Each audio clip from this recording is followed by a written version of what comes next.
kita untuk belajar. Ya. Baik, bahwa kita melihat kutuk dan berkat tadi dalam bacanya dibacakan Bu Sumarni tadi, yang ditawarkan yang pertama apa Bapak Ibu? Yang ditawarkan oleh Allah pertama-tama apa? Yang dihadapkan kepada manusia? Berkat. Berkat. Berkat. Kenapa tidak kutuk dulu? Tuhan kan selalu memberikan yang baik dulu kepada umat. Ya. Yang disayangi. Betul Ibu. Bahwa ternyata Allah itu sebenarnya sejak semula itu memberikan yang baik. Tapi ya karena kemanusiaan kita akhirnya ya ada yang mengambil bagian pilihannya yang disebut dengan kutuk tadi. Ada kutuk dan berkat dan kutuk ternyata dalam bacaan ulangan atau kitab ulangan tadi adalah berkaitan dengan berkat yang pertama-tama diberikan kepada kita.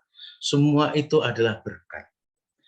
Bapak Ibu hadir pada siang hari ini bersama-sama belajar, bersama-sama membaca kitab suci, bersama-sama mendengarkan sharing, bersama-sama untuk mencoba menangkap apa sih maksud yang dikatakan bahwa mengapa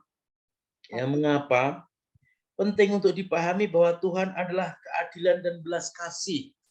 Benarkah Tuhan itu adalah keadilan dan belas kasih? Kurang lebih saya menangkapnya demikian.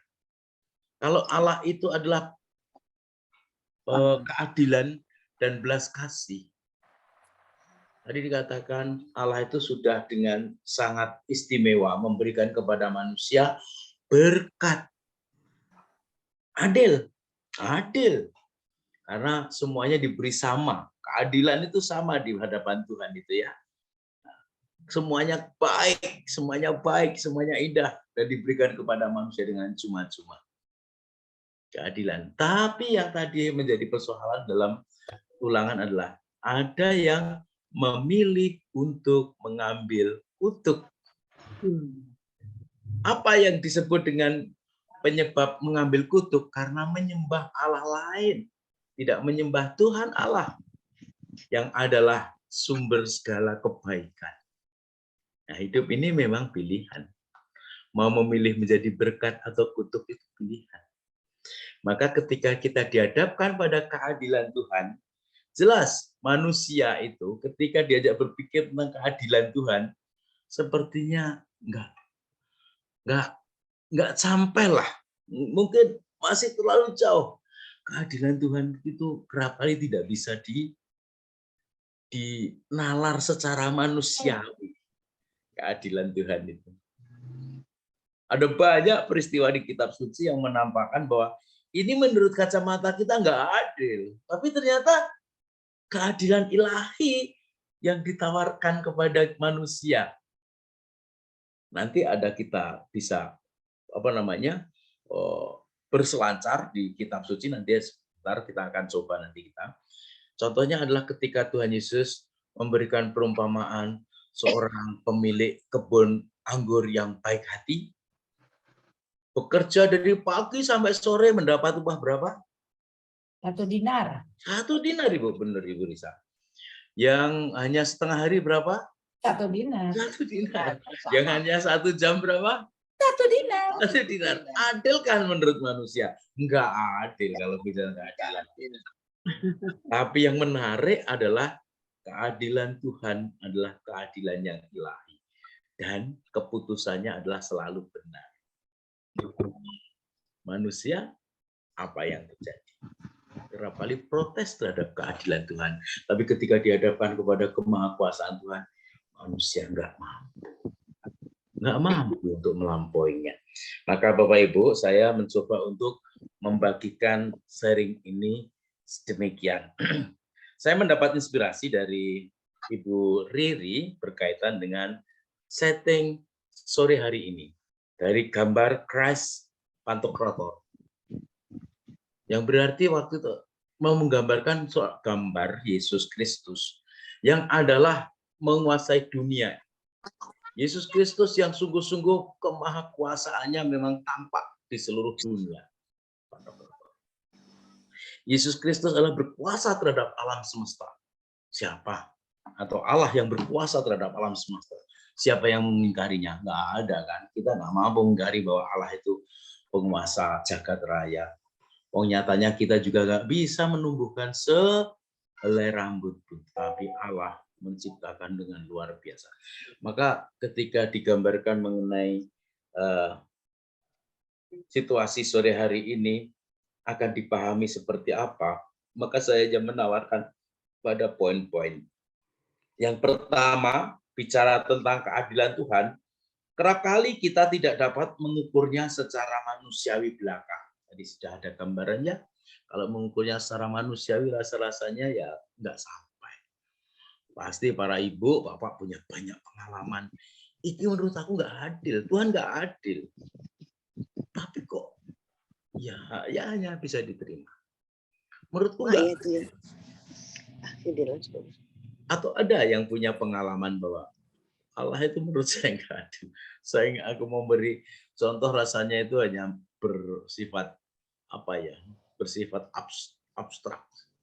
Tapi sebenarnya kalau Allah mau digambarkan sebagai Allah tetap adil. Keadilannya itu adalah keadilan ilahi. Yang pasti kacamatanya berbeda dengan kacamata manusia. Kedua, kasih Tuhan melampaui segalanya. Ini yang paling penting. Bapak Ibu, saya mau tanya, siapa yang sudah hari ini merenungkan dari tadi pagi bangun tidur sampai tengah hari tadi, merenungkan perjalanan hidupnya? Ada istilahnya adalah saat hening sejenak itu ya. Ketika kita untuk boleh dikatakan discernment sejenak dalam hari hidup ini, dari pagi bangun tidur sampai sekarang ini, kita sudah pernah mengukur berapa banyak kebaikan yang kita buat, atau juga sudah kita pernah merenungkan berapa kesalahan yang kita buat.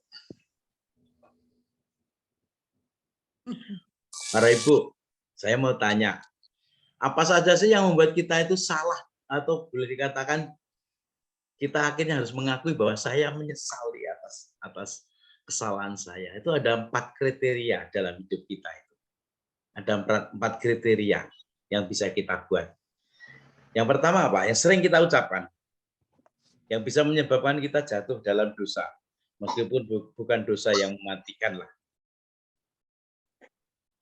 Yang pertama apa? Ya? Mengeluh.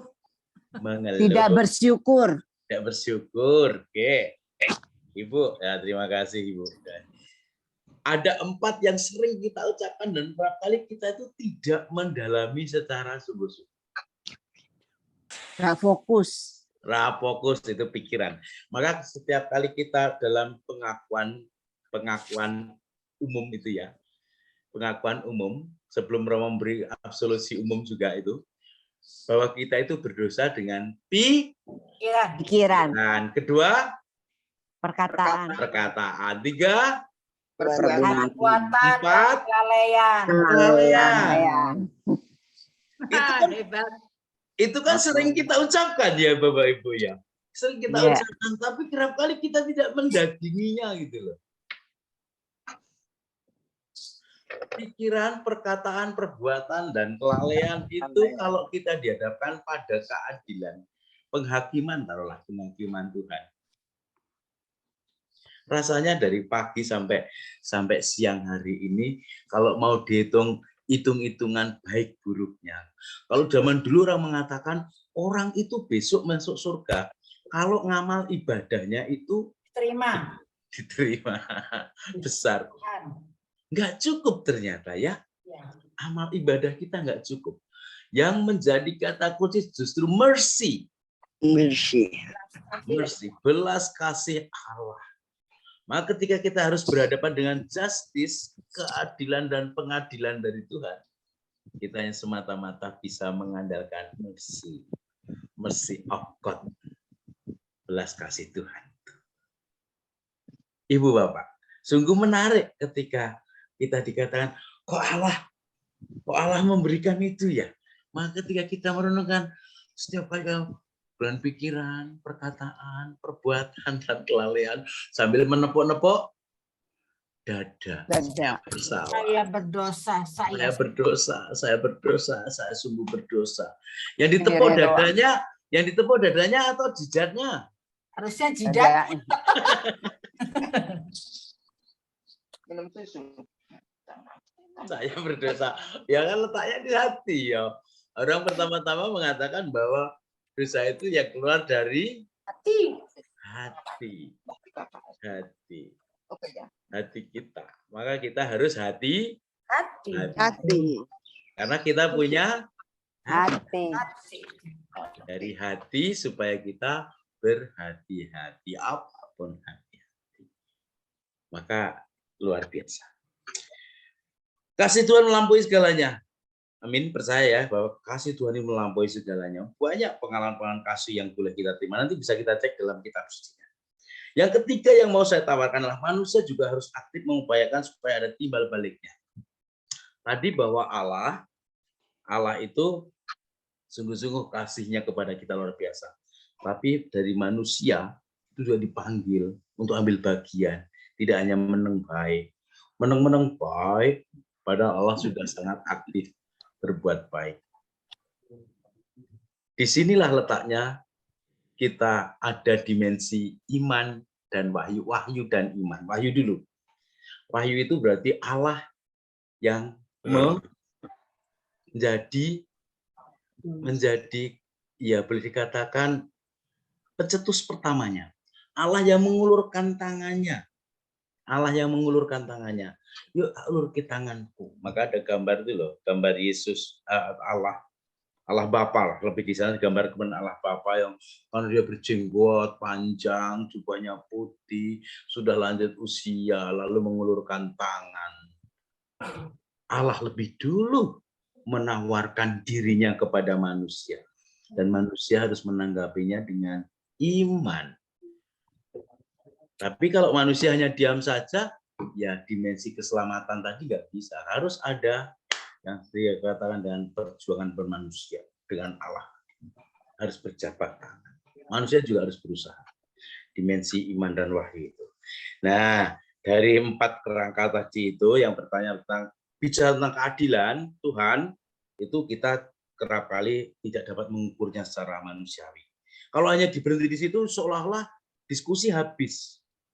Diskusi mentok. Ya iya, kalau kita hanya berhenti di situ, diskusinya habis. Nggak ada lagi. Itu kan sudah keadilan Tuhan. Lalu sudah, orang hanya berhenti di situ. Tapi yang harus kita bawa sekarang adalah bagaimana yang disebut dengan kasih Tuhan itu melampaui segalanya.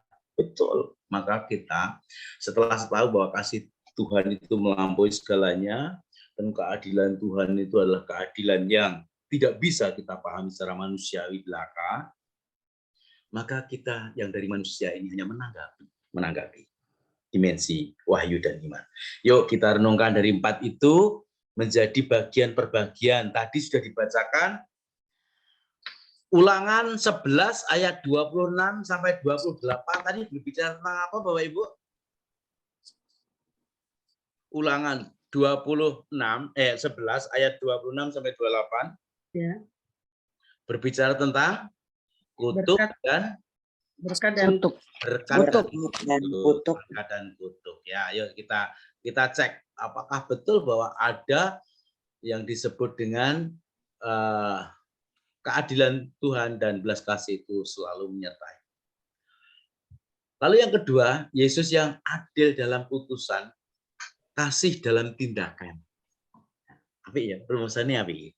Yesus yang adil dalam putusan, tapi kasih dalam tindakan. Bapak Ibu coba dicek Yohanes 7, Yohanes bab 7, Injil Yohanes. Cepat-cepatan, siapa yang dapat menemukan dulu? Yohanes bab 7 ayat 53.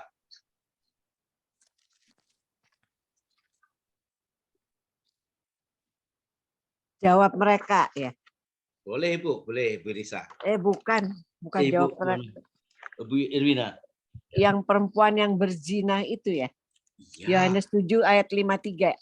sampai 8 ayat 1 sampai 11 ya Bu ya. Banyak banget ya. Itu satu rangkaian gitu, tapi nggak usah dibaca semua. Nggak usah dibaca semua. Coba Lalu mereka pulang Mhm. masing-masing ke rumahnya. Tetapi Yesus pergi ke Bukit Zaitun. Pagi-pagi benar ia berada lagi di bait Allah dan seluruh rakyat datang kepadanya. Ia duduk dan mengajar mereka. Maka ahli-ahli Taurat dan orang-orang Farisi membawa kepadanya seorang perempuan yang kedapatan berbuat zina. Mereka menempatkan perempuan itu di tengah-tengah, lalu berkata kepada Yesus, "Rabi, perempuan ini tertangkap basah ketika ia sedang berbuat zina. Musa dalam hukum Taurat merintahkan kita untuk melempari perempuan-perempuan yang demikian. Apakah pendapatmu tentang hal itu?" Mereka mengatakan hal itu untuk mencobai dia, supaya mereka memperoleh sesuatu untuk menyalahkannya. Tetapi Yesus membungkuk, lalu menulis dengan jarinya di tanah. Dan ketika mereka terus-menerus bertanya kepadanya, ia pun bangkit berdiri, lalu berkata kepada mereka, "Barang siapa di antara kamu tidak berdosa, hendaklah ia yang pertama melemparkan batu kepada perempuan itu." Lalu ia membungkuk pula dan menulis di tanah. Tetapi setelah mereka mendengar perkataan itu, pergilah mereka seorang demi seorang, mulai dari yang tertua. Akhirnya tinggallah Yesus seorang diri dengan perempuan itu yang tetap di tempatnya. Lalu Yesus bangkit berdiri dan berkata kepadanya, "Hai perempuan, di manakah mereka? Tidak adakah seorang yang menghukum engkau?" Jawabnya, "Tidak ada Tuhan menghukum engkau. Pergilah." Jawabnya, "Tidak ada Tuhan." Lalu kata Yesus, "Aku pun tidak menghukum engkau. Pergilah dan jangan berbuat dosa lagi mulai dari sekarang." Nah. Demikian sabda Tuhan. Syukur kepada Allah. Ibu, luar biasa ya. Peristiwa itu menggugah kesadaran kita. Ternyata Tuhan Yesus itu dihadirkan pada situasi yang real. Jelas-jelas kalau itu dalam pengadilan massa. Tapi ya karena ada embel-embelnya untuk mencobai dia tadi, itulah Tuhan Yesus juga bersikap secara bijak. Kalau kita membaca itu sebenarnya sabda seperti sabda jebakan gitu ya. Sabda jebakan atau peristiwa settingan gitu mungkin ya. Mungkin di settingan, karena apakah betul bahwa perempuan itu berzina? Nyatanya yang laki-laki juga nggak ditampilkan, Pak. Nggak ditampilkan. Tetapi kebijaksanaan Tuhan dalam memutuskan perkara. Nah, ini penting untuk kita bisa teladani, memutuskan. Dan hanya karena landasan belas kasih yang begitu hebat, maka ia mampu membuat keputusan yang sangat tepat. Kalau Tuhan Yesus pada waktu itu, ya saya setuju dengan hukumnya Musa gitu. Kira-kira perempuan itu gimana? Ya belum tentu juga. Dirajam. Ya belum tentu, karena di sana tadi, kamu keliru toh Yesus, kan wali gitu. Wong ini hanya tipu-tipu kok, kami hanya menguji kamu, kok bisa jadi kan? Karena di sana untuk mencobai dia itu. Nah, ketika dijawab, siapa di antaramu yang hadir ini yang tidak merasa berdosa, pertama kali melempari batu, nggak ada yang berani. Lalu pergilah dari mulai yang paling tua. Artinya semakin tua kita itu semakin kudus atau semakin tambah dosa? Kita juga harus bisa mengukur diri kita sendiri. Maka itulah kita selalu diingatkan bahwa kita semakin banyak sadaran, semakin banyak yang harus kita perbaiki. Luar biasa mengingatkan kepada kita, Bapak. Ya, Yesus yang adil dalam putusan, kasih dalam tindakan, itu sangat luar. Ayo sekarang ini yang sangat penting, tapi ini juga nggak usah dibaca semua. Temukan saja sesuatu yang sifatnya itu adalah kasih Tuhan yang luar biasa, tapi juga ada unsur penghakiman yang luar biasa sebenarnya. Matius 25 ayat 31 sampai 46. Itu hanya diambil berapa ayat sajalah. Kalau Bapak Ibu mau ambil 1-2 ayat saja yang paling mengena. Ya. Matius 25.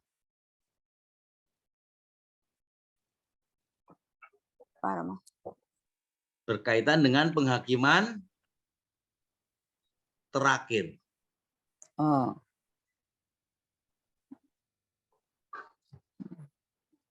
Penghakiman terakhir.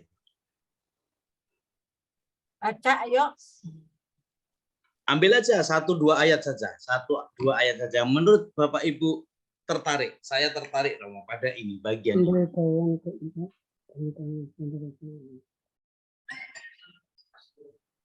Jadi ini adalah suatu kecepatan kita menganalisis teks. Oh, ini loh ternyata yang sangat pokok teks ini. Matius 25 ya, Pak? Matius 25, Ibu. Ya, Matius 25 ya. Matius 25.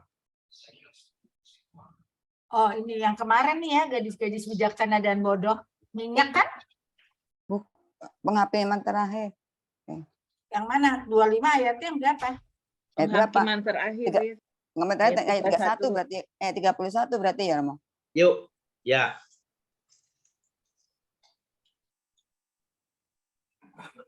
Ayat Monggo. 30. Benar Ya. itu. Dari sekian banyak itu dari yang saya sebutkan tadi ya.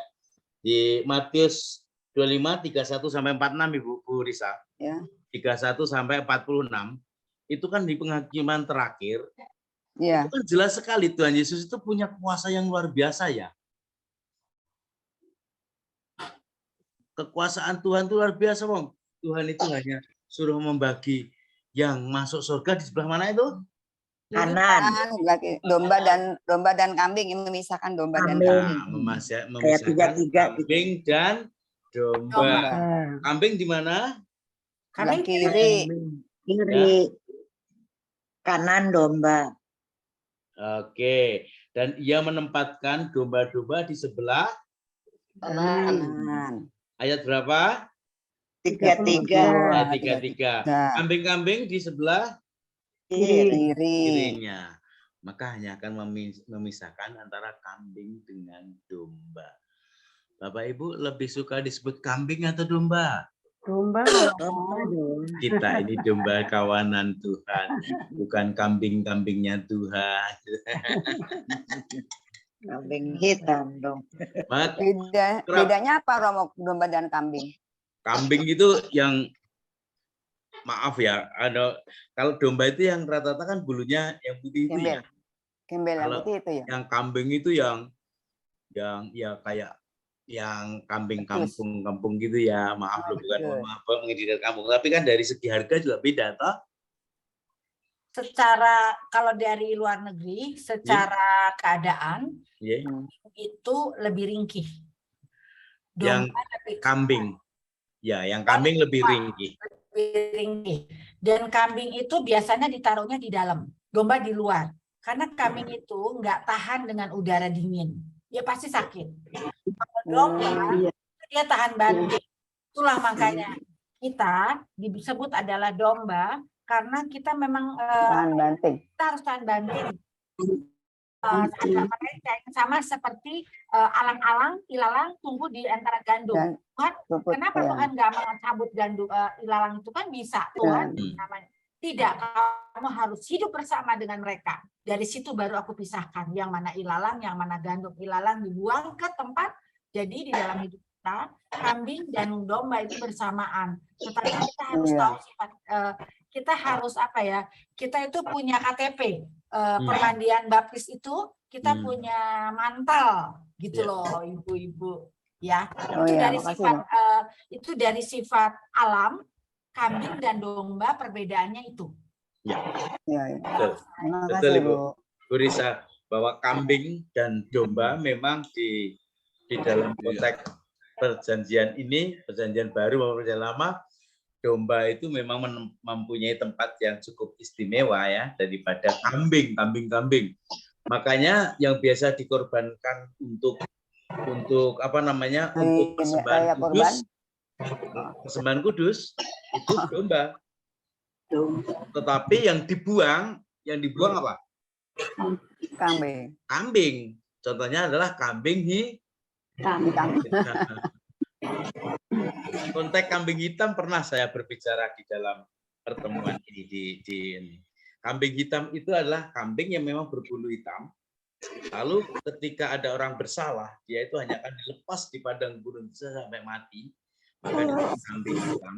Dengan demikian, seolah-olah dosanya bisa dibawa oleh si kambing itu dan akhirnya mati di.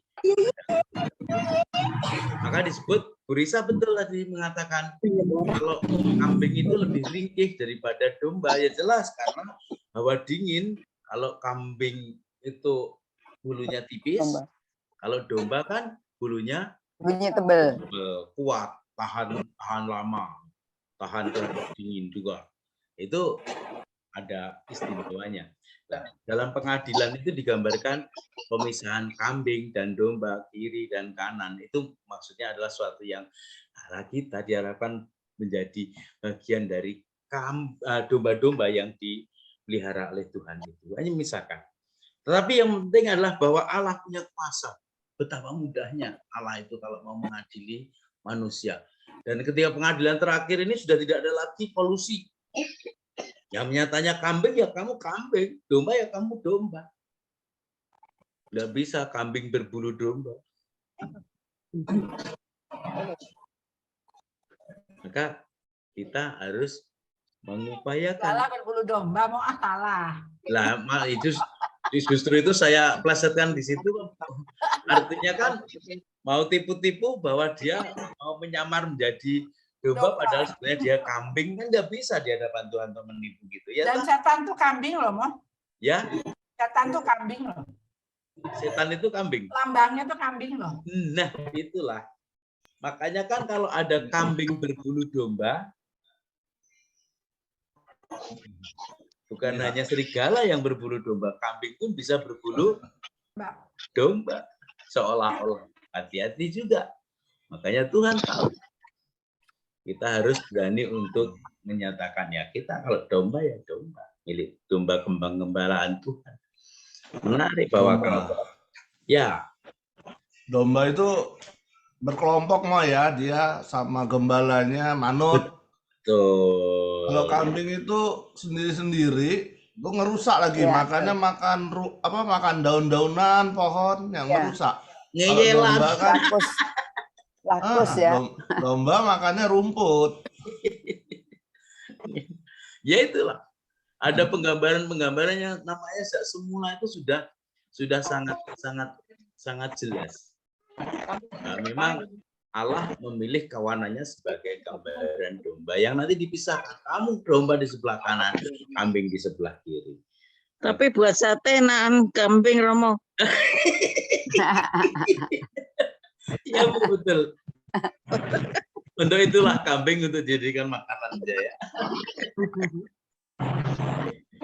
Dia belum rasa yang domba Australia ya.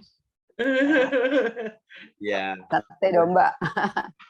Ya bahasa kitab sucinya seperti itu. Menarik itu kita tambahkan sebagai pengalaman bahwa Allah dalam keadilannya itu memang tidak terbatas. Hanya memisahkan itu saja. Kuasanya kan luar biasa toh. Memisahkan, dah kamu ke sana, kamu ke sana. Nggak perlu timbang-timbang dan sebagainya. Menarik juga Bapak Ibu. Aku datang bukan untuk orang benar, melainkan untuk orang berdosa. Tuhan Yesus datang, itu ada di dalam Lukas 5 ayat 32. Coba dicek betulkah? Lukas 5 ayat 32.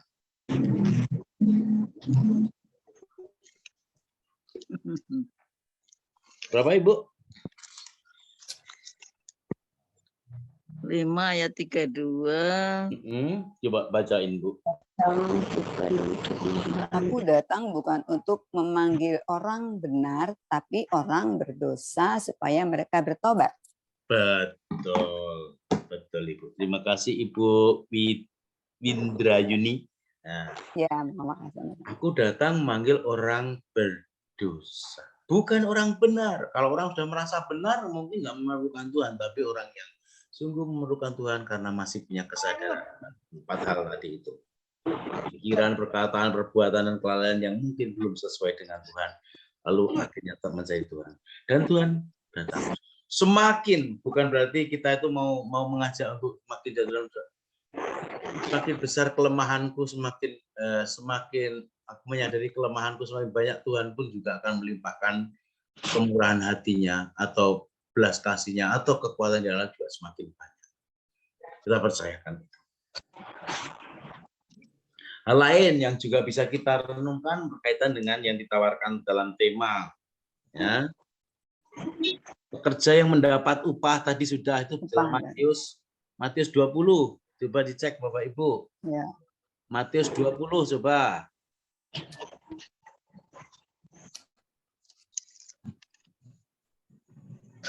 Bab 1 sampai 16, coba pilihlah satu perikop yang menunjukkan bahwa pekerja yang mendapat upah itu sesuai keadilan Allah sendiri.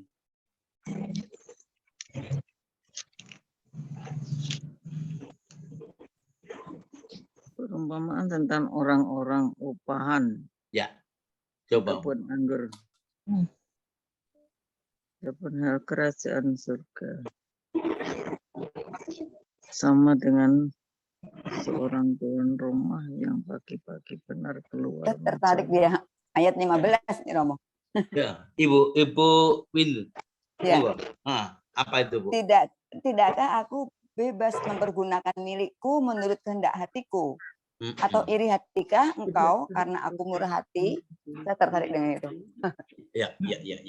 Gimana Kak Ibu? Menurut Ibu gimana itu? Ada orang yang iri hati karena Allah itu baik. Karena menurut pemikiran manusia, orang perlu dikasihani. Ternyata Allah malah mengasihani. Dan kita iri hati. Kita juga bisa meluruskan pengalaman hidup kita. Ada orang yang sebenarnya, kok dikasihani Tuhan seperti itu sih, padahal aku aja enggak. Nah, ada juga yang punya perasaan seperti itu. Ya bisa jadi. Tetapi yang terjadi di sini yang harus dipahami adalah keadilan Tuhan itu kerap kali nggak bisa diukur secara manusiawi. Ya Allah bebas merdeka. Mau buat seperti apa itu adalah kehendak Allah sendiri. Ya kita hanya mampu untuk mengatakan syukur. Maka ketika ada saudara-saudari kita yang menerima berkat besar dari Allah, walaupun menurut kacamata kita orang nggak pernah berdoa aja kok dapatnya begitu besar dan sebagainya, rahmat dari Tuhan dan sebagainya, kita malah iri toh. Justru kita harus berani mengubah mindset-nya. Ya itulah kemerdekaan hati Allah untuk memberikan keadilannya kepada orang-orang yang dipilihnya. Kita hanya dapat mengatakan semoga aku juga memperoleh berkat seperti itu. Nggak bisa kalau bermain iri hati. Kalau iri hati kepada Allah itu rugi karena kita nggak tahu menyelami apa yang dipikirkan oleh Allah tentang keputusan-keputusannya. Kita hanya bisa menerima ya ini ya. Oh, jelas-jelas kalau dari pagi dia mestinya berbeda lebih banyak daripada yang hanya 1 jam kerja. Tapi kenapa dibuat sama? Allah nggak adil itu. Adil karena tadi di belakangnya ada kata karena hati Allah yang berbelas kasih. Terima kasih Bu Win.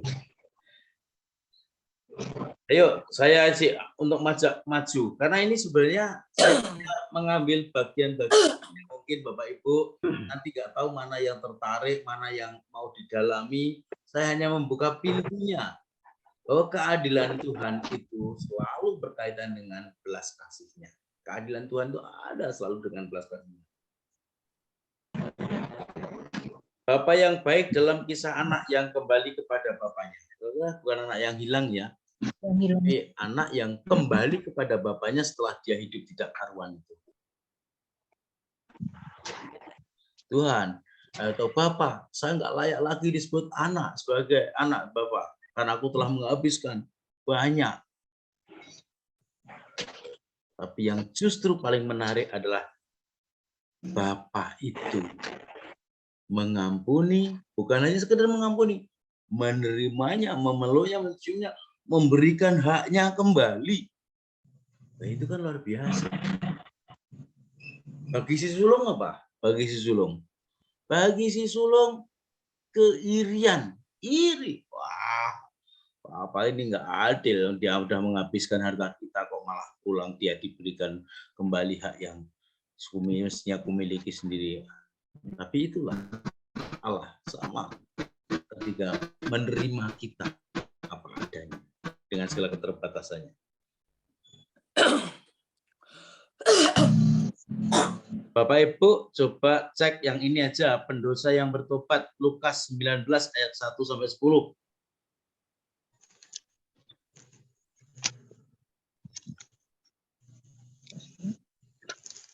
Lukas berapa, Romo? Lukas 19 ayat 1 sampai 10. 1 sampai 10. Ya. Sakeus sama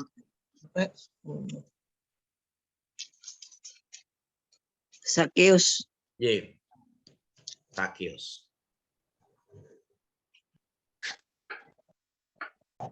Ya, Ada yang tertarik? Kisah Sakeus ada yang tertarik? Ayat mana yang membuat Bapak, saya beri waktu 5 menit untuk menemukan satu ayat yang membuat Bapak Ibu tertarik. Satu ayat.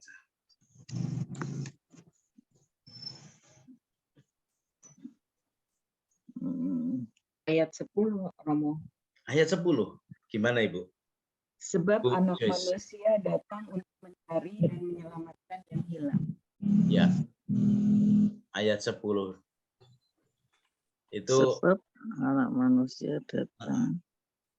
itu ayat 10 itu oleh Bapak Uskup Agung Semarang dijadikan moto tabisannya. Werere et salvum facere. Ya.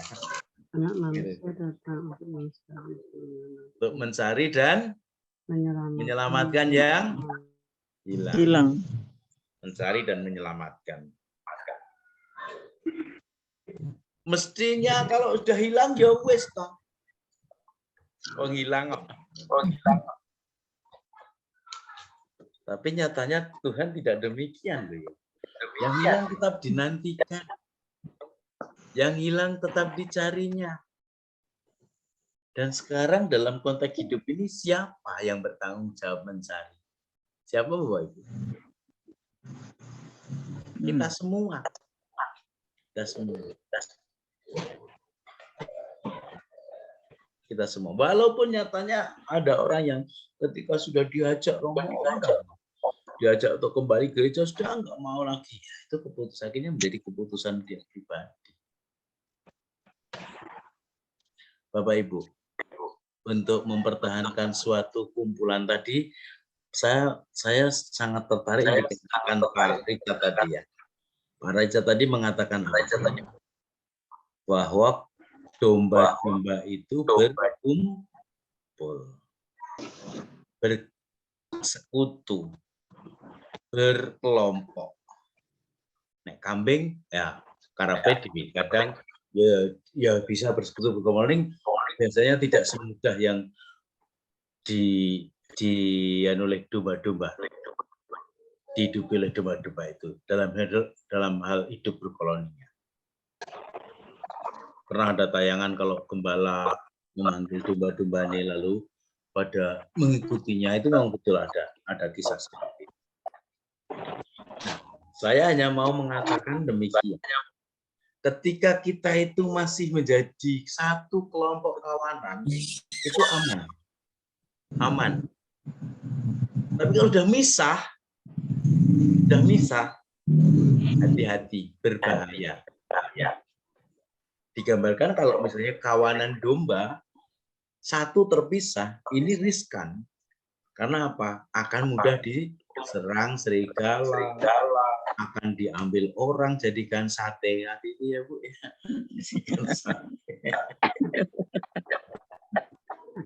Tapi ketika dalam kelompok kawanan, dan ini perlu kita sepakati bersama bahwa suatu perkumpulan paguyuban kalau masih mau kumpul aman. Tapi jenengan iteni nek wis minggir suwe-suwe hilang. Suwe-suwe hilang, ya kan? Suwe-suwe njur hilang. Nah, saya dalam bahasa daerah mengatakan minggir, suwe-suwe kenter.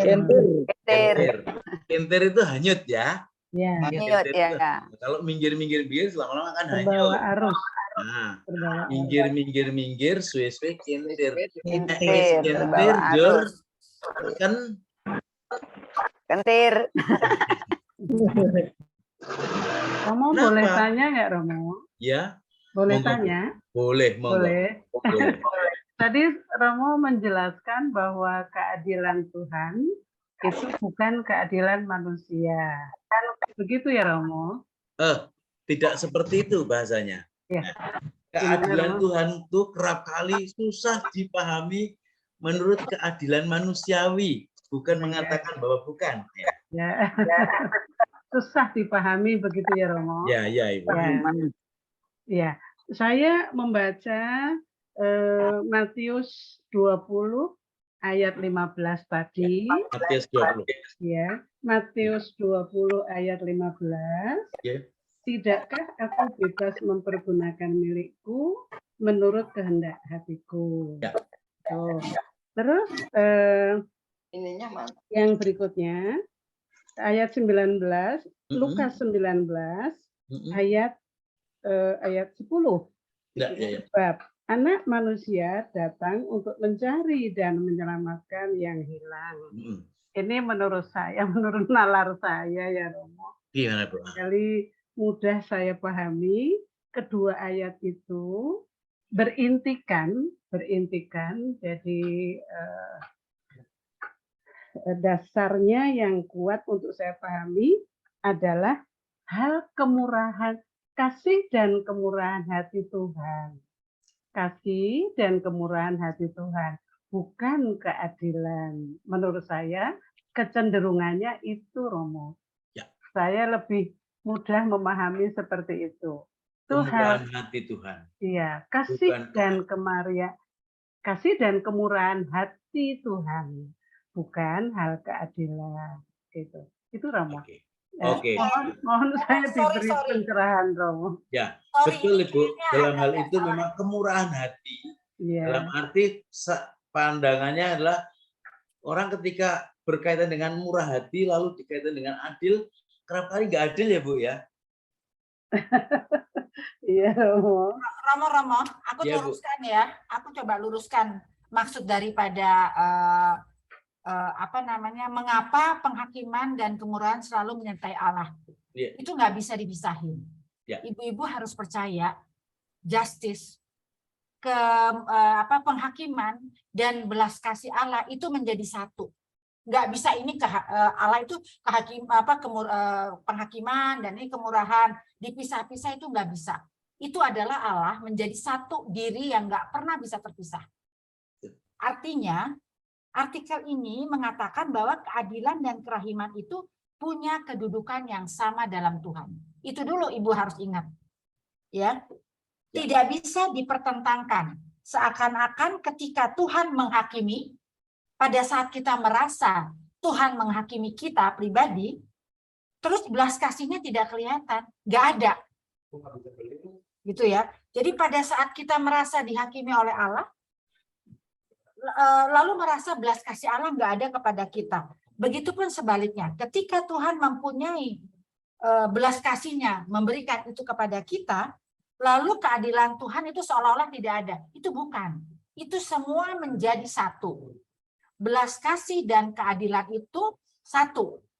Ketika Tuhan berbelas kasih, Tuhan juga adil. Sebaliknya, ketika Tuhan melaksanakan keadilannya, misalnya menghukum pendosa, maka di situ ada pula belas kasih. Jadi di situ ada belas kasih. Karena hukuman itu untuk mendidik manusia menjadi bertobat. Ini maksud artikel itu sebetulnya ini. Ya. maka di situ pun ada ya, manusia pendosa agar bertumbuh. Makanya yang saya bilang tadi, kenapa Tuhan membiarkan ilalang itu tumbuh bersama gandum? Tuhan yang sudah pasti, Tuhan memberikan benih yang baik di tanah yang baik. Benar nggak? Perumpamaan itu. Tetapi ini ada ilalang. Kenapa Tuhan memberikan ilalang? Biarkan ilalang itu tumbuh bersama kamu. Disitulah kita lihat di mana kita mempunyai posisi. Ya, kalaupun kita menjadi ada yang salah, kita menjadi seperti karena ilalang itu bertumbuh bersama, namanya orang bertumbuh bersama suka nular, kita menjadi seperti ilalang, datanglah penghakiman Allah, tetapi dia berikan belas kasih lagi. Sehingga pada akhirnya ujung-ujungnya kita akan dipisah, kita menjadi kerajaan Allah dan neraka. Sekarang depend on kita. Tetapi penghakiman dan belas kasih itu selalu ada di dalam diri Tuhan. Tidak bisa dipisahkan. Itu maksudnya daripada artikel ini. Dan kemudian bisa bersatu dengan Tuhan secara lebih penuh. Ketika Tuhan mengampuni pendosa, di situ pula adanya keadilannya. Ingat kata-kata dari surat Rasul Paulus ya. Semakin banyak berdosa, semakin banyak rahmat yang kamu terima. Benar nggak? Itu contoh yang paling dosa dan rahmat itu nggak pernah rahmat. Semakin kamu berdosa, semakin banyak atas diri kamu. Itu poinnya. Sehingga adil bagi Tuhan untuk dosa. Mengapa sih keadilan dan belas kasih Tuhan itu harus dianggap satu?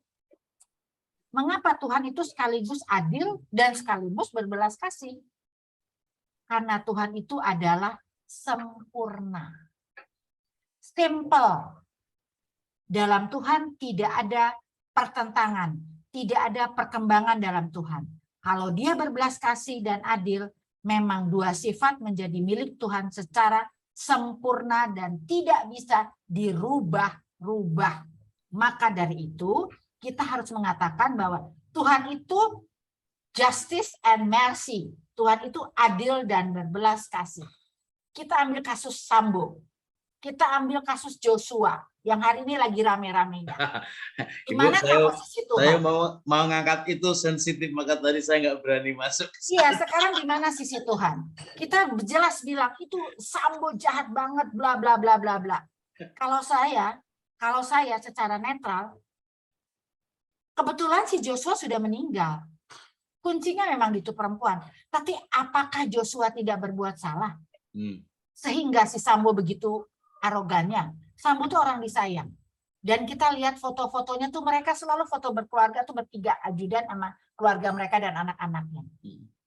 Dia udah ikut dari tahun 2013. Kenapa sampai bisa menjadi setan si Sambo itu? Tidak ada belas kasih sama sekali. Di dalam case ini, setelah ada penghakiman ini, saya justru sedih dan menangis. Ya ampun ya Tuhan, apa yang akan kau lakukan terhadap ini orang? Belas kasih apa yang kau berikan kepada mereka? Ya, betul. Justru itu yang saya lihat. Dan Sambo dan teman-temannya, bahkan Joshua sendiri di akhirat sana, itu ada justice dan ada mercy. Itu exactly benar gitu. Tapi di dalam kehidupan kita masing-masing, kita lihat apakah ibu menerima justice, lalu ada belas kasih Allah. Yang ada apa? Begitu seolah-olah gue dihukum Allah seperti itu. Pada akhirnya ibu tertunduk menangis, ampuni aku ya Bapak. Benar nggak? Itu yang nggak pernah bisa dipisahkan. Apakah ini menurut saya dia lagi belas kasih, menurut saya ini dia lagi penghakiman. No, itu jadi satu. Nggak pernah bisa dipisahkan. Itulah sifat Tuhan. Because sempurna. Begitu Romo. Luar biasa. Ini saya kerangkum sebenarnya apa yang saya mau sampaikan itu. Simpel-simpelnya sudah masuk semua ya Ibu Risa tadi itu. Ya, karena tadi saya membuat simpel-simpelnya kurang lebih seperti yang dikatakan Bu Risa itu ada 3 poin juga. Betul. Bapak Ibu, saya mau melihat kalau ya tadi saya senang sekali Bu. Siapa Bu yang terakhir mengatakan Romo itu bukan keadilan, tapi itu adalah karena belas kasih Allah. Nah, tadi dijelaskan sama Bu Risa bahwa belas kasih Allah dan keadilan Allah itu memang nggak bisa dipisahkan. Karena jati diri Allah menyatu di dalam peristiwa-peristiwa yang sejatinya radil, tapi belas kasih. Belas kasih, tapi radil. Kerap kali kan gitu. Putarannya kan membuat kita itu bingung. Apapun akhirnya yang terjadi, entah itu keadilan menurut pribadiku. Oh, menurut bagi yang diuntungkan merasa itu adil. Bagi yang merasa dididik. Nah, Bu Risa tadi mengatakan dihukum ya.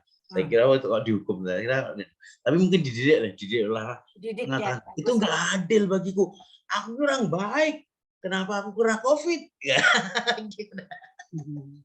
misalnya, aku kurang baik. Kenapa aku keluar rumah lagi mau ya? Gak pernah keluar rumah kok ya aku COVID gitu. Nah, aku sudah gini, kok kena COVID? Enggak adil tuh. Kenyataannya bahwa ini keadilan Allah. Lalu kita bisa berbela rasa, oh ada orang yang kena COVID dan terpaksa sampai harus begitu parah.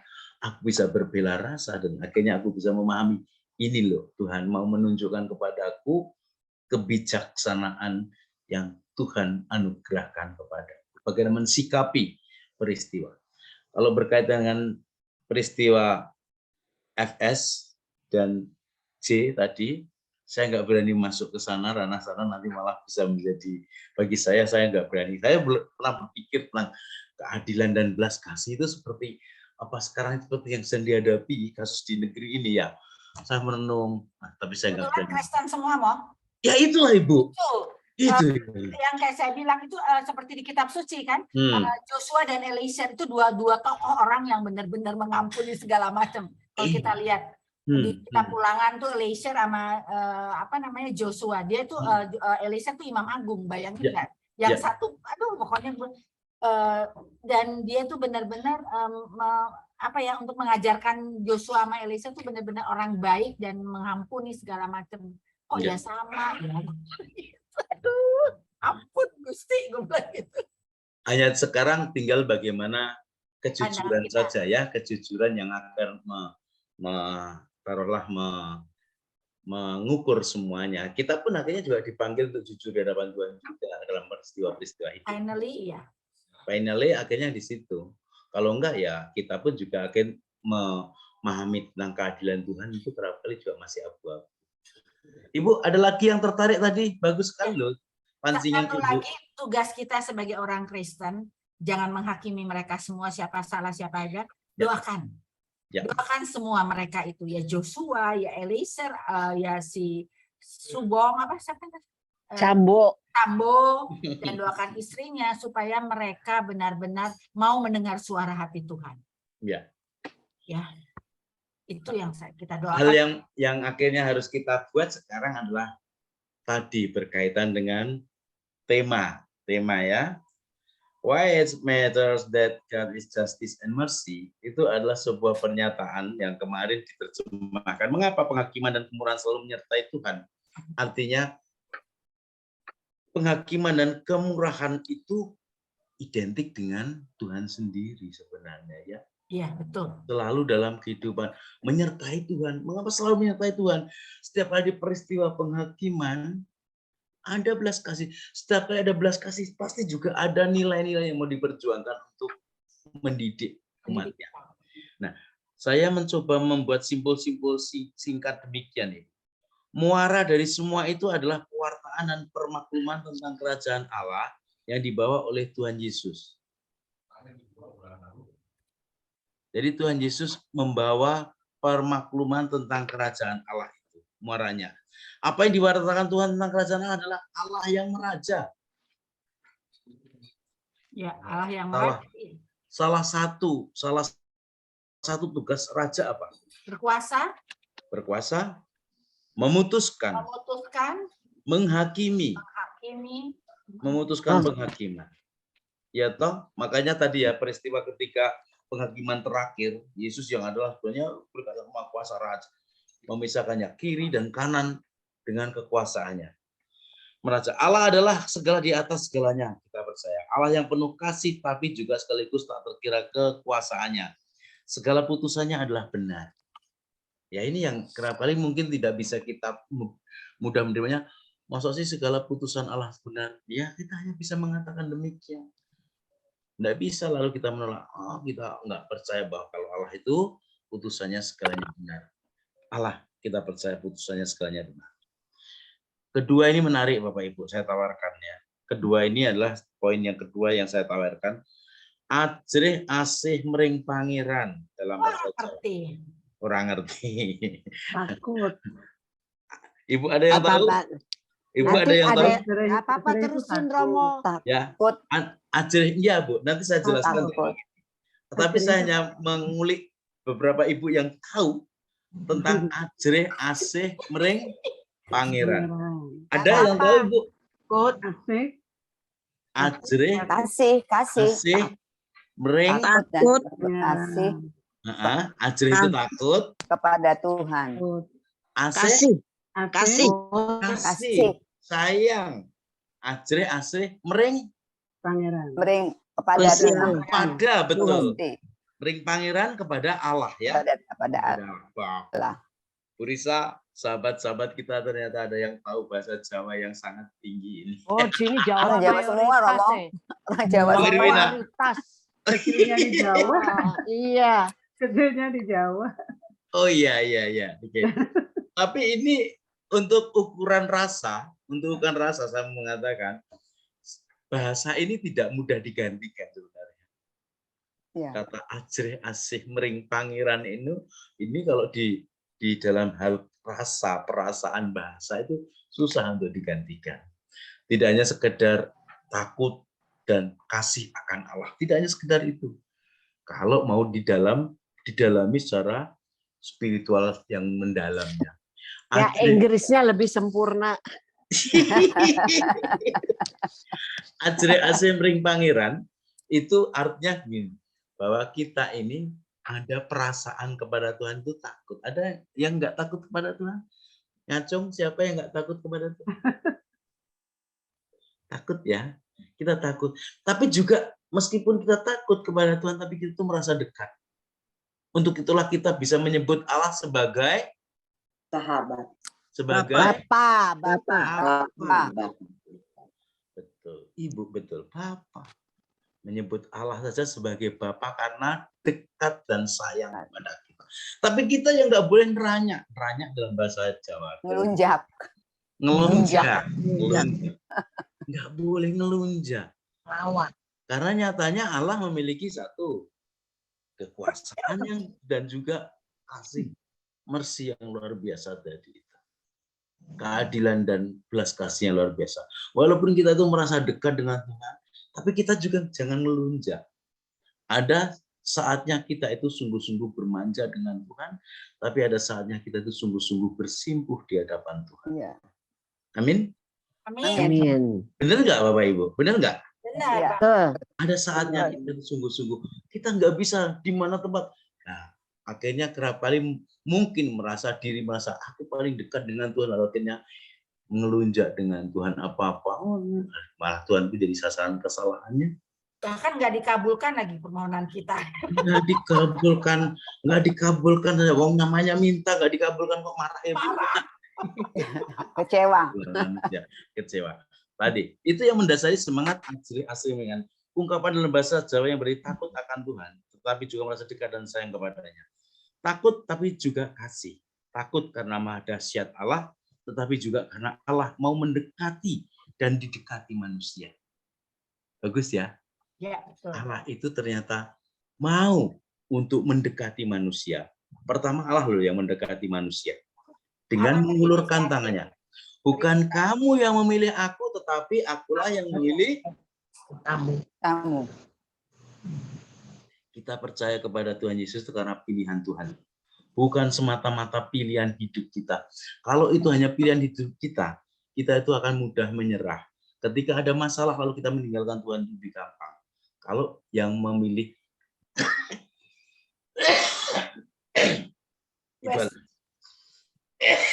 maaf, saya minum ya. Minum. Ya, Iya.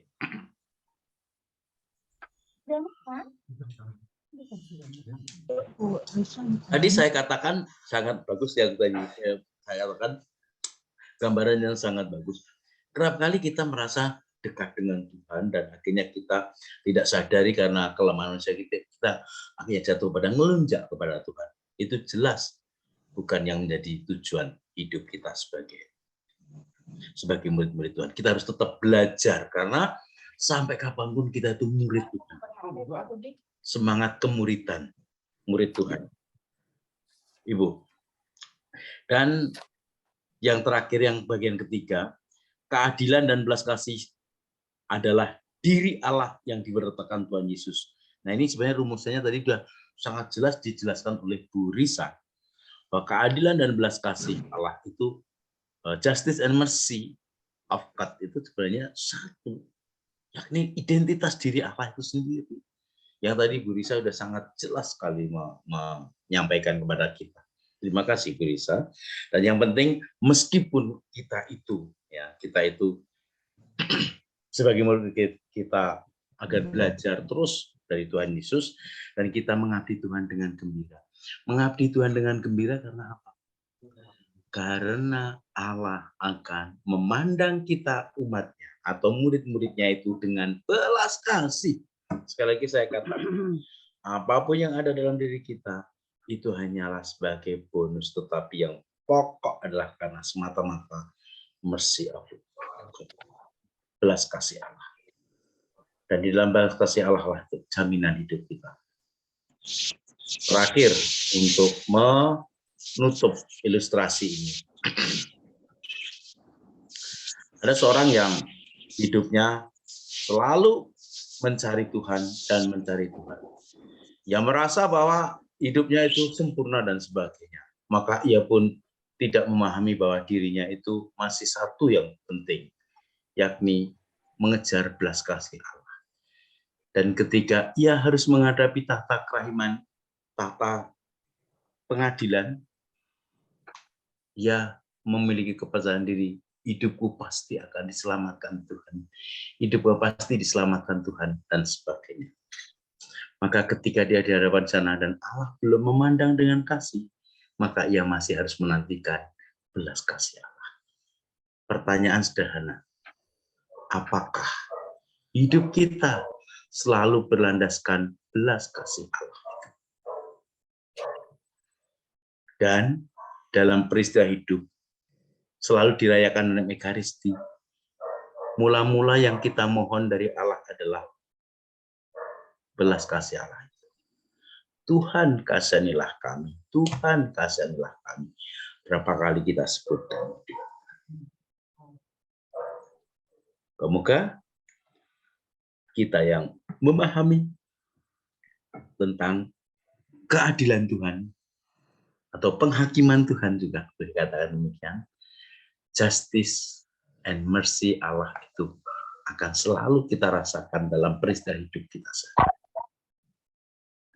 Pak Richard, saya hanya mau menyampaikan itu saja, bahwa keadilan atau penghakiman dan juga belas kasih Allah itu memang sungguh satu. Karena itu jadi diri Allah yang tidak boleh untuk diutak-utak oleh manusia. Manusia hanya mampu untuk memintanya, memohonnya.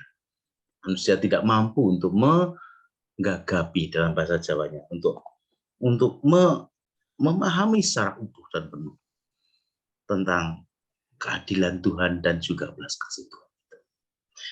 Semoga kita semua kelak boleh untuk mengalami kasih Tuhan itu. Terima kasih. Oke. Aku ada question nih untuk ibu-ibu, tapi aku tunjuk ya. Ya. Tadi Romo bilang bahwa inisiatif Tuhan. Jadi Tuhan tuh yang mendekati kita tuh bukan kita, justru Tuhan, ya kan tadi Romo ya? Betul, Ibu. Katakan Tuhan tuh selalu berinisiatif dengan kita. Aku mau tanya dengan Bu Ong. Bu Ong, bisa dia buka? Bu Ong. Gak bisa ya Bu Ong ya? Oke. Kalau gitu Kelly deh, Kelly. Aku mau tanya ya, Kel. Ya, Bu. Sesuatu dikabulkan oleh Tuhan, ya. Apa namanya yang dikabulkan oleh Tuhan?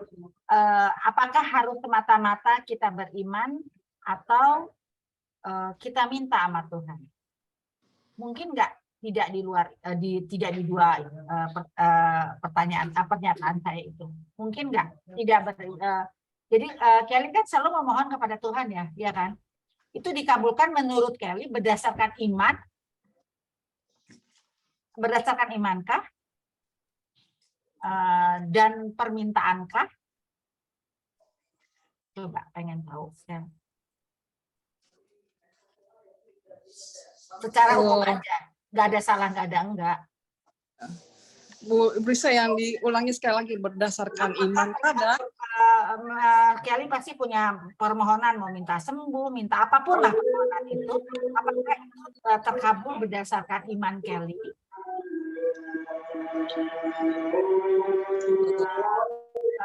Rick, tolong di itu dong. Tidak. Ini si Pri, Bu Pri, tolong di silent dulu, Rick. Dia apa, Bu? Diapain, Bu? Silent, ya. Itu apakah berdasarkan karena iman Kelly dan apakah karena permintaan Kelly? Itu aja. Pengen tahu aja. Apapun itu jawabannya, nggak ada salah, nggak ada benar. Romo menyaksikan. Pengalaman.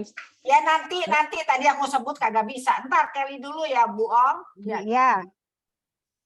Berdasarkan pengalamannya si Bu Risa, berdasarkan iman. Jika saya sungguh-sungguh memintanya kepada Tuhan, memohon dengan belas kasih Tuhan, selama ini Tuhan selalu mengabulkan. Tetapi jika saya menjauh dari Tuhan, saya memohon dengan juga tidak dengan serius gitu. Saya pun merasa bahwa doa saya itu, permintaan saya tidak dikabulkan. Dan selama ini saya merasa Tuhan selalu mencengkram saya, baik dengan diberi anugerah maupun diberi kesusahan. Sebab anugerah yang saya dapat, suatu saat saya akan merasakan, betapa besarnya kuasa Tuhan, betapa besarnya kasih Tuhan kepada saya, pada keluarga saya. Makanya saya nggak bisa lari dari Tuhan. Maupun jika diberi kesusahan, dengan sadar, dengan iman, saya tahu bahwa ini cobaan dari Tuhan.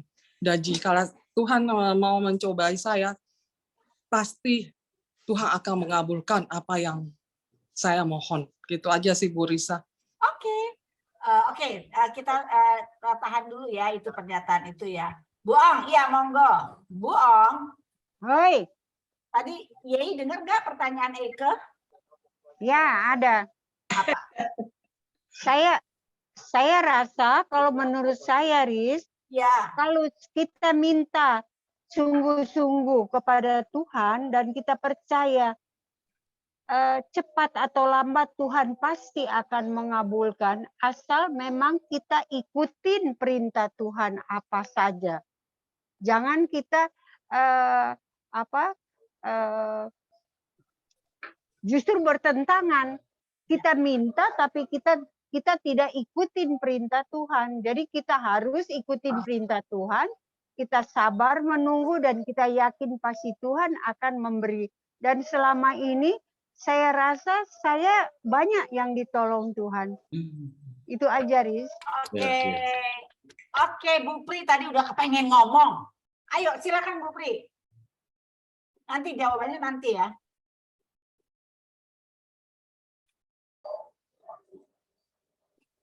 Yang KKS Rabu nggak boleh jawab ya. Ayo, Bu Pri apa ngomong apa tuh, aku nggak tahu itu kamu.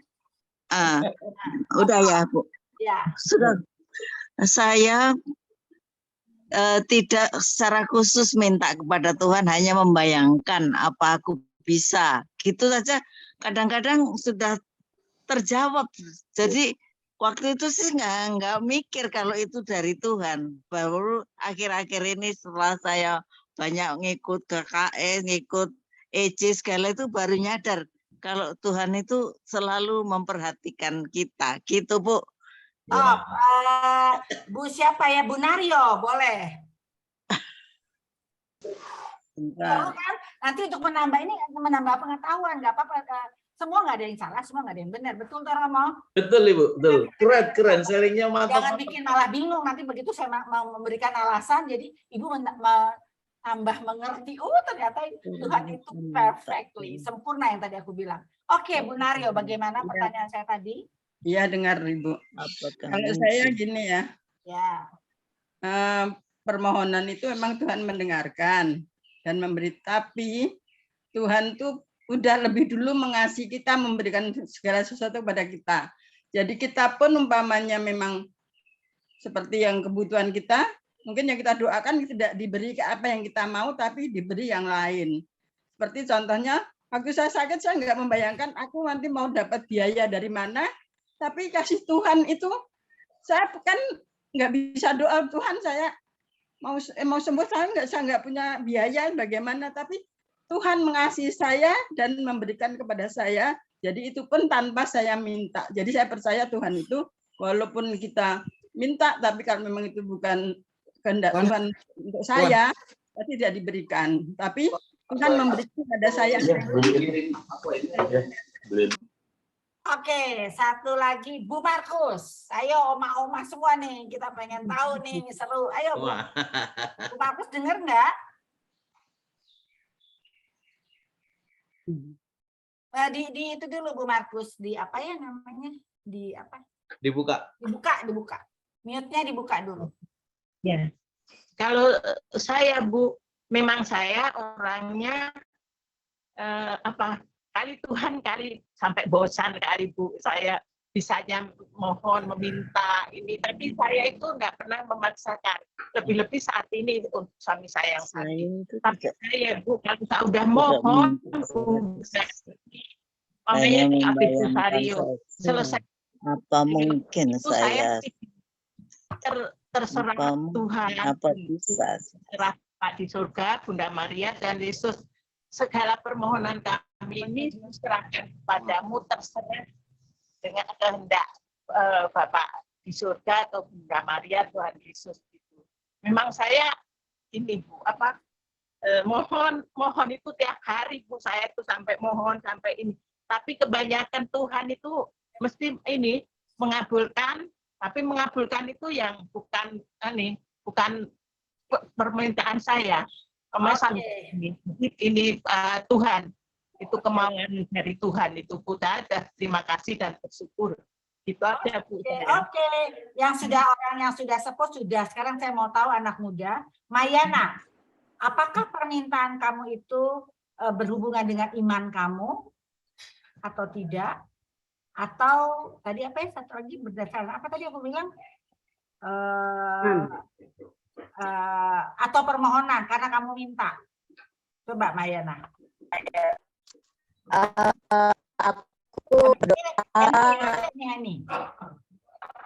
Aku berdoa berhubungan dengan iman juga. Matiin itunya kamu punya apa namanya foto, dimatiin videonya supaya nggak kedengeran apa-apa soalnya. Iya sebentar. Kenapa? Kalau aku berdoa berhubungan dengan iman ada, dan juga ada berdoa berhubungan dengan permohonan. Nah itu puji Tuhan, kedua-duanya Tuhan kabulkan. Oke. Jadi maksudnya ini yang berhubungan dengan iman itu saya minta kalau kehidupan saya itu lurus-lurus aja, atau enggak minta supaya panjang sabar. Nah itu yang berhubungan dengan iman maksud saya tuh. Oke. Jadi dengan iman dan dengan permohonan. Oke ya, itu poinnya ya. Ya. Oke, sekarang Henny satu lagi. Terus nanti baru kita akan buka semuanya. Hen, silakan Hen. Ya Bu.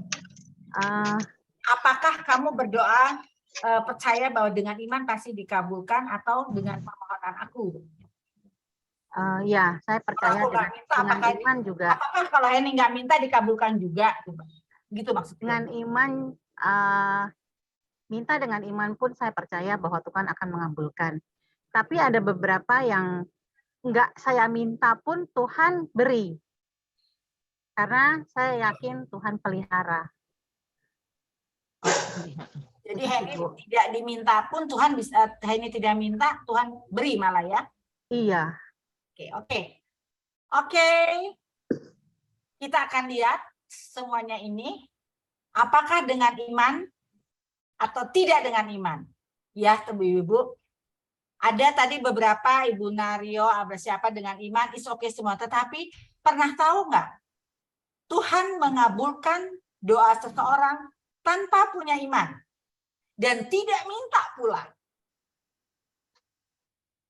Pernah tahu nggak peristiwa ini? Bahkan tidak kenal dia. Dia tidak kenal sama Yesus sama sekali. Dikabulkan. Pernah ingat nggak peristiwa ini? Ibu-ibu. Jadi dalam arti kata saya bilang, terkadang kita pun nggak punya iman, tetapi Tuhan itu ya kata-kata Romo Suparman, dia punya inisiatif. Oke, kita ingat kolam Betsaida. Kisah kolam Betsaida, orang lumpuh 38 tahun. Iya kan? Dia datangin orang itu. Malah dia tanya, kamu mau sembuh? Gitu kan? Ingat nggak ceritanya itu? Di Yohanes 5. Ya. Kamu mau sembuh? Terus orang itu lumpuh.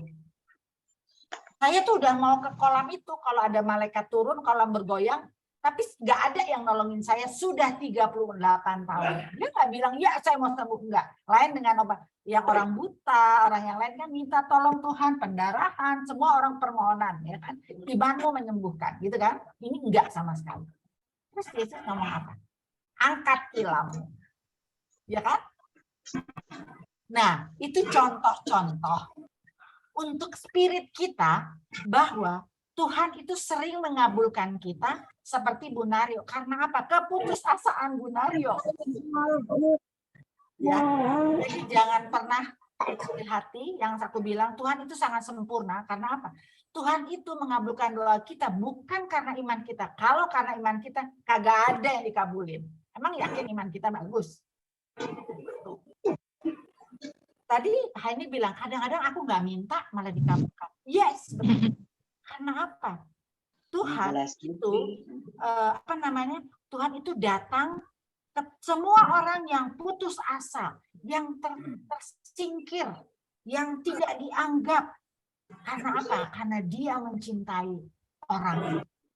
Jadi ibu-ibu, aku dengan baca firman ini nanti di rumah baca lagi ya, itu pasti bahagia. Bahwa Tuhan bisa mengabulkan kita. Karena apa? Pada saat kita udah putus asa, terkadang kita udah nggak minta apa-apa, Tuhan aku udah nggak tahu harus gimana jalan ke sana, buntu ke sini, buntu aku nggak tahu. Justru dia mengabulkan kita. Karena apa? Putus asa kita persis seperti Bu Nario. Bu Nario dikabulkan karena keputusasaan Bu Nario. Sembuh nggak ya? Udah kayak begini. Uang aja nggak punya. Boro-boro mikirin sembuh. Emang Tuhan datang, ya kau sembuh. Itu iman banget. Gak mungkin lah Tuhan datang seperti yang Injil-Injil. Ya kan? Bener nggak? Tetapi Tuhan lihat keputusasaan Bu Nario. Kesendirian Bu Nario. Dia datang benar-benar. Itu contoh. Begitu Romo. Bu Risa, terima kasih yang membawa dialog bersama dengan sangat bagus sekali. Saya menegaskan bahwa dimensi iman dan wahyu itu memang berkaitan. Allah betul bahwa kerap kali tanpa kita minta pun Allah itu memberikan yang terbaik untuk kita. Tetapi Allah juga kerap kali menghendaki supaya kita ambil bagian dalam mewujudkan rahmat dan berkat Tuhan. Tidak sedikit orang yang memerlukan sampai dengan adanya nadar, niat untuk supaya terkabul itu dengan nadar, dengan bahkan dengan doa, mati raga, dan juga tinggal yang bisa dibuat kalau kita memang sungguh-sungguh belum terkabul doa-doa kita itu, orang dengan serius mengupayakannya karena keyakinan dengan itu aku memperoleh rahmat Tuhan. Doa, derma, mati raga itu juga menjadi sarana untuk mewujudkan iman kita. Karena ketika iman harus tampak dalam peristiwa hidup ini, Iman loh ya, harus tampak. Iman itu harus dipertanggungjawabkan di hadapan Tuhan sebagai tanggapan atas wahyu Allah. Tanggapan atas wahyu Allah. Maka kalau ada di antara kita yang mengatakan bahwa aku itu sudah lelah, aku itu sudah pokoknya capek, pun Gusti, kalau dalam bahasa, dah Tuhan, aku hanya berserah kepadamu. Itu iman. Iman yang meletakkan seluruh pengharapan hidupnya kepada pewahyuan Allah yang menyelamatkan itu. Ada yang mengatakan, aku nggak minta apa-apa, nggak minta apa-apa, seperti yang dikatakan tadi. Aku nggak minta apa-apa, tapi ternyata Tuhan kabulkan karena dia dalam kedalaman hatinya percaya Tuhan pasti memberi, walaupun aku tidak memintanya. Dan itu juga wujud dari iman. Betapa penting Bapak Ibu, iman dan wahyu itu saling bertemu, saling berkomunikasi. Manusia dari manusia harus menjawab apa yang lebih dulu Tuhan berikan tadi. Pewahyuan diri Allah yang paling nyata siapa? Yesus Kristus. Wahyu Allah yang paling tampak adalah Yesus Kristus. Bagaimana manusia harus kenal akrab dengan Yesus Kristus melalui sabdanya. Maka di sana yang disebut dengan dimensi iman dan wahyu tadi itu. Dan di sanalah yang disebut dengan mercy dan justice bersatu.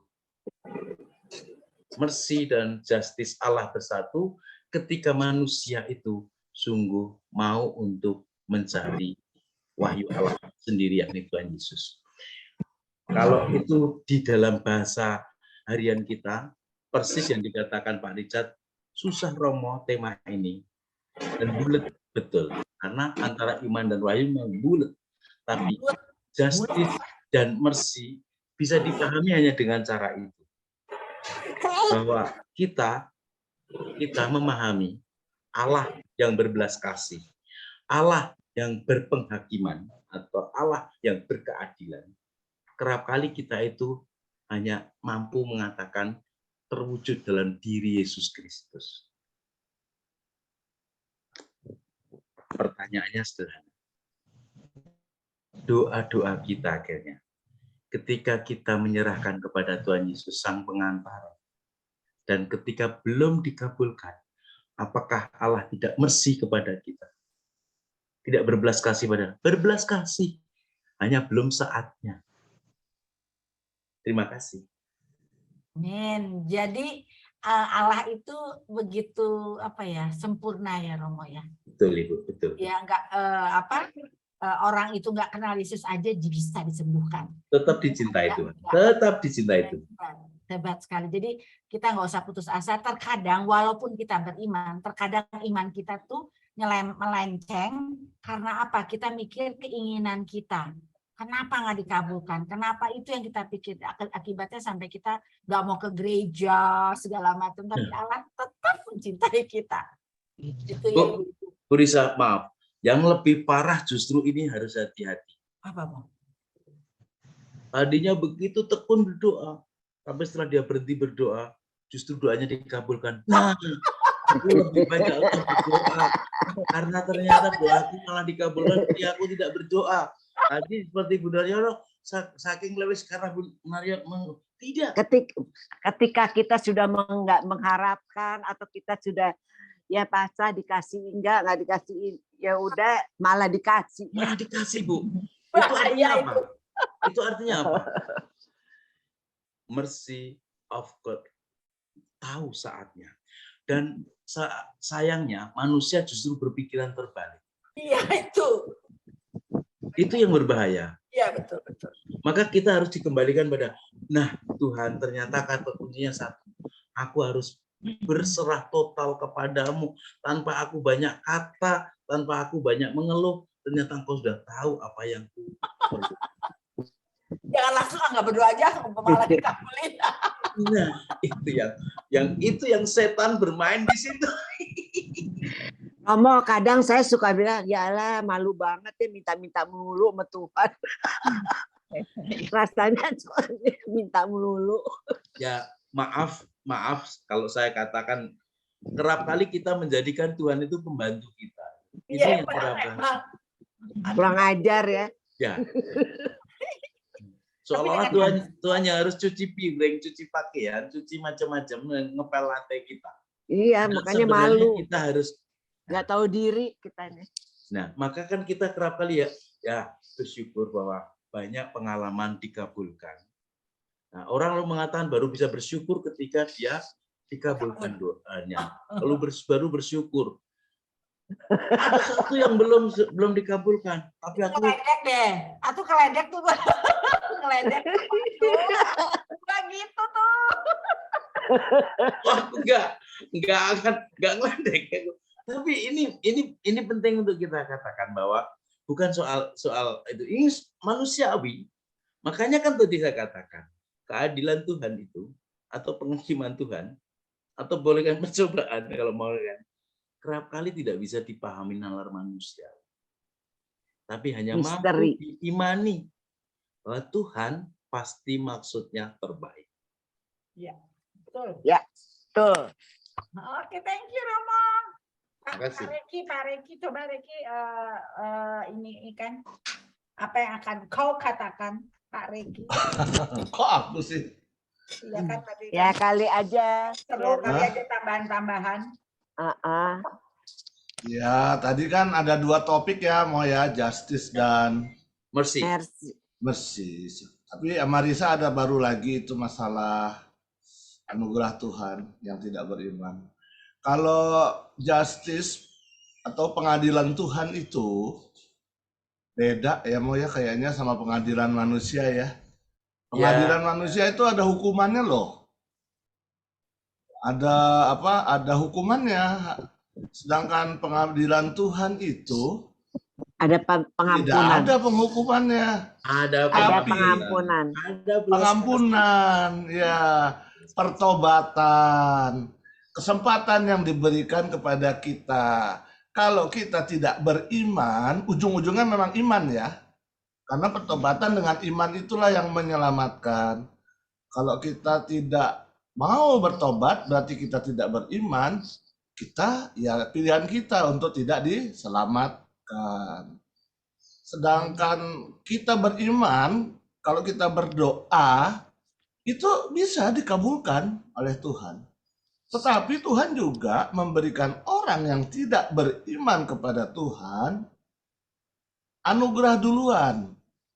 Suatu tawaran, anugerah itu akan menjadi keselamatan kalau orang yang mendapat anugerah itu lantas beriman kepada Tuhan. Kalau tidak, ia menjadi kutuk. Jadi dari 2 topik ini, ujung-ujungnya sebenarnya iman. Begitu fleksibelnya Tuhan memberikan arah keiman itu dengan begitu luasnya, begitu baiknya, begitu taatnya menunggu kita. Itulah kasih Tuhan yang sedemikian besar yang kita dapat pahami dari kejadian-kejadian tadi, doa yang tidak terkabul, yang terkabul, pertobatan, segala macam. Dan satu hal lagi tadi yang agak menggelitik saya, bahwa Tuhan itu adalah Tuhan. Karena dia Tuhan, maka dia tidak akan mencoba-coba manusia. Kalau dia mencoba manusia, dia itu bukan Tuhan. Lah kok Tuhan masih cobain kita?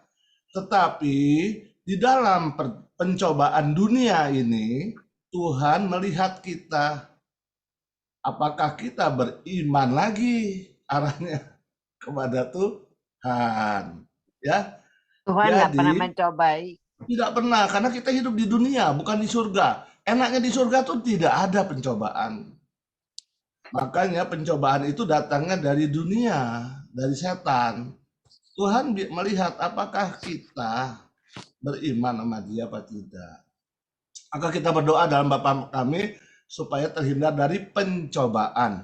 Bukan Tuhan yang beri, karena dia Tuhan untuk apa mencobai kita. Mungkin itu aja Romo. Luar biasa. Wah, penutup yang semakin menambah wacana. Dan Bu Risa tadi membawa semuanya menjadi semakin jelas. Terima kasih. Pak Biar Riki, pada semangat, jangan, biar pada semangat. Jangan kalau mengandalkan iman aja kita bisa rasanya gak dikabulin terus. Tapi justru karena bisa juga dia menyembuhkan dengan rasa putus asa. Dia itu orang yang memang selalu berinisiatif untuk menjadi orang-orang yang sendiri, kesepian, tersisih gitu loh. Ya Romo ya. Ibu. Itulah Tuhan kita. Yuk kita sumeleh ya. Kita memang punya iman Sumeleh. kepada Dia. Sumeleh. Sumeleh. Ya, Apa tadi? sumeleh. Sumeleh apa ya? Apa Kita tuh sumeleh? Berserah diri. Sumeleh. Berserah diri. Berserah diri, lebih Oh, lagi. Ya. berserah diri. Ya. Aku pikir Ya. bersumeleh kita Sumeleh. berdoa gitu. Salah. Sumeleh gitu. Sumeleh berarti ya dipikirkan iya tapi kita percaya. Bapak Ibu percaya bahwa Tuhan itu belas kasih? Percaya banget. Itulah iman kita meletakkan dasar bahwa karena Allah belas kasih, maka Allah akan memberikan yang terbaik untuk kita semua. Jadi teman-teman kalau nanti malam nggak ada kerjaan, jangan lihat Sambo melulu. Baca deh ya Yohanes 5 ayat 1 sampai 18. Oke. Yohanes 5. Yohanes 5 ya Bu. Yohanes 5 ayat 1 sampai 18. Apalagi Kelly yang udah ke Yerusalem. Tempat Batseba.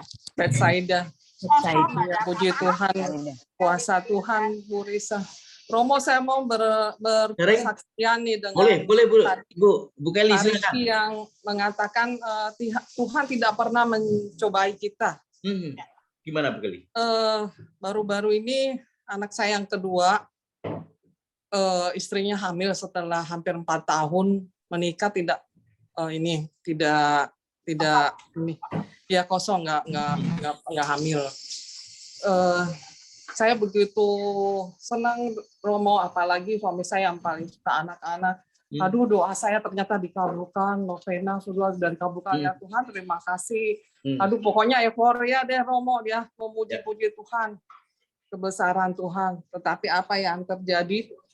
Ternyata istrinya keguguran, mantu saya keguguran. Ya, saya pasti kecewa Don Romo. Doa saya, ya saya sudah begitu senang Tuhan mau mengabulkan, menjawab doa-doa saya selama ini. Tetapi di samping itu, setelah mendengar bahwa keguguran karena kelainan kromosom, saya pun sangat berterima kasih bahwa benar-benar ini belas kasih Tuhan. Kalau tidak ada belas kasihnya dan anak itu lahir, maka bagaimana akan menambah beban. Menambah masalah, bukan menolak. Salib ya Ibu ya, menambah salib. Iya betul. Iya. Maka saya merasa malah saya akhirnya sadar bahwa benar ini semua kehendak Tuhan tak terjadi karena belas kasihnya. Benar Tuhan tidak pernah mencobai umatnya yang selalu setia. Begitu aja Romo kesaksian saya. Ibu Kelly, putri Ibu sekarang sudah sehat-sehat ya? Sudah Romo. Oke. Itu kira-kira sebulan yang lalu. Sebulan yang lalu. Iya. Tetap masih bermohon supaya diberi momongan Ya masih Romo. Saya tetap tidak berputus asa. Jangan berputus asa. Belum diberi, minta lagi. Belum diberi, minta lagi. Enggak apa-apa kok nyatanya kita bisa untuk minta. Tetapi gitu. Jangan pernah kita hanya fokus pada soal permintaan, tapi juga harus berani untuk berserah tadi. Sumeleh.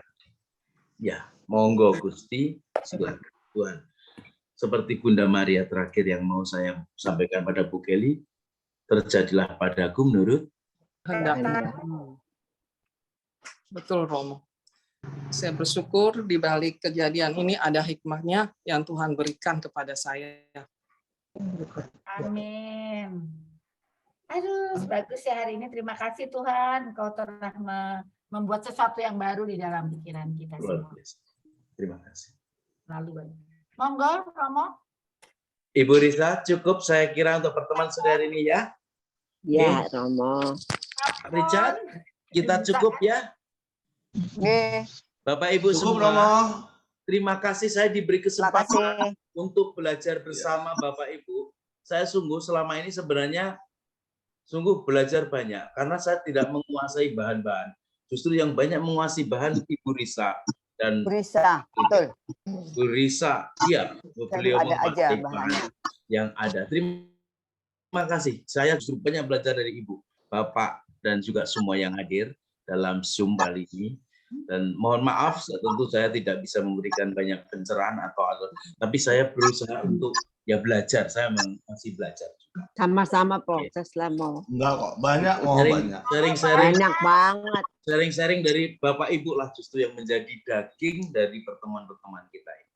Terima kasih. Amin. Maklum Romo kita banyak garam. Garam sendirian. Kalau kita banyak masalah. Asam udah garam udah seabek-abek duluan.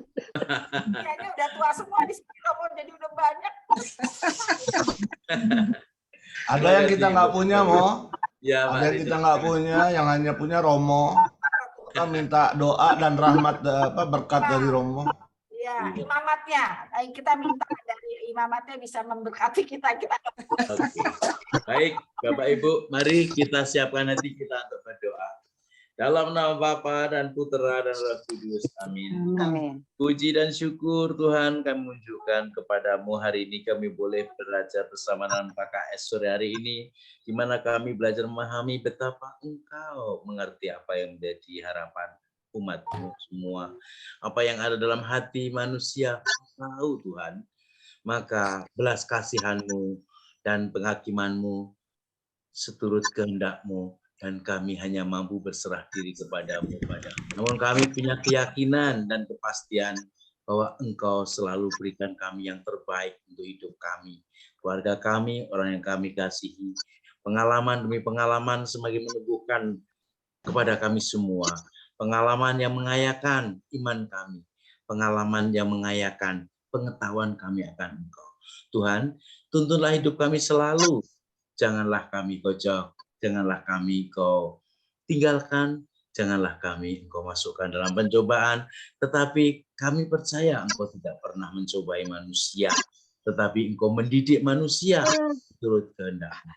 Engkau yang berkuasa, penuh belas kasih, kasih-Mu tak terbatas, kini dan sepanjang segala masa. Amin. Kemuliaan kepada Bapa dan Putera dan Roh Kudus seperti pada permulaan, sekarang, selalu dan sepanjang selama. Terpujilah nama Yesus, Maria dan Yosef sekarang dan selamanya.